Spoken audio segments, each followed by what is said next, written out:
welcome back to Paleo Indians with Mira. To recap the last video, I spoke about the Ice Age, which was a time of intense cooling, and the Bering Strait land bridge, which eventually ended up under the water, but is how people got to North America. And eventually people got to Connecticut 13,000 years ago, estimated.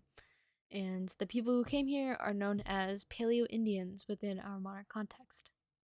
These Paleo Indians ended up in Avon at the Brian D. Jones site, which is in Connecticut. For a quick point of reference, for those who are unsure where Connecticut is, Connecticut borders New York, Rhode Island, and Massachusetts.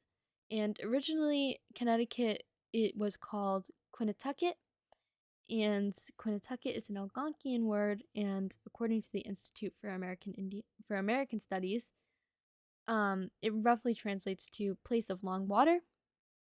Within the context of the Paleo Indians, they first came in search of megafauna that had come to the area. Megafauna came due to the warming climate and the grassy lands that we had here. It was full of food and resources as well, which definitely was a plus during that time because, ice doesn't really have a lot of nutritional benefits, so yeah. The megafauna kind of included things like mastodons and mammoth, but the best thing about them was that you could use them for food and you could use them for clothes. So the Paleo Indians used every single part of the animal that they could use when they first came here because they were really valuable resources. Additionally, in my opinion, that people used things like spears and bow and arrows, but during the Paleo Indian time, they only used spears. In fact, the bow and arrow wouldn't be developed until 7,000 years later, after the Paleo Indians first came. And before that, a little bit before that, spear launchers were developed around 5,000 years after the Paleo Indians came. So that's very interesting. I kind of assumed that there was a bow and arrow, but there was not. It's just interesting because I do believe, like, within the historical texts, things that I've read in school, they've always mentioned bow and arrows as an iconic symbol of hunting and things like that.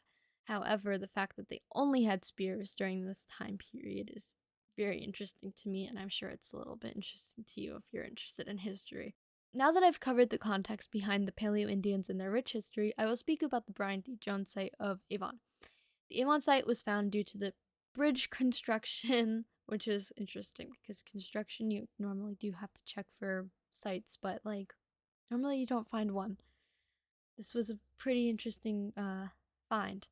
Also, the Avon Historical Society identifies the archaeologists uncovered more than 15,000 artifacts that are characteristic of the early and middle Paleo Indian periods. Firstly, that's a lot of artifacts, and that gives us a lot of information. But secondly, the discovery of the site was huge because it's actually the oldest site in Connecticut and gives us information on when the Paleo Indians were actually here. The site itself is 12,500 years old, which takes place around 10,000 BC, aka before Common Era. The site was found around 6 feet below the surface level and is now covered up by a bridge since all the artifacts were uncovered and all the pictures that had to be taken were taken. I mean, nothing can stop development, so the location of the site can no longer be seen, but you can actually go and see kind of where it was if you go to Avon Old Farms because it's close to that area, which is pretty cool. I mean, I pass through it all the time, so anyways, the next video will be about the Templeton site in Washington, and the site has similar artifacts, but I do have visuals for that one, so be ready to be amazed. Thanks for watching. I hope I didn't bore you too much, and I'll see you in the next video. Please subscribe.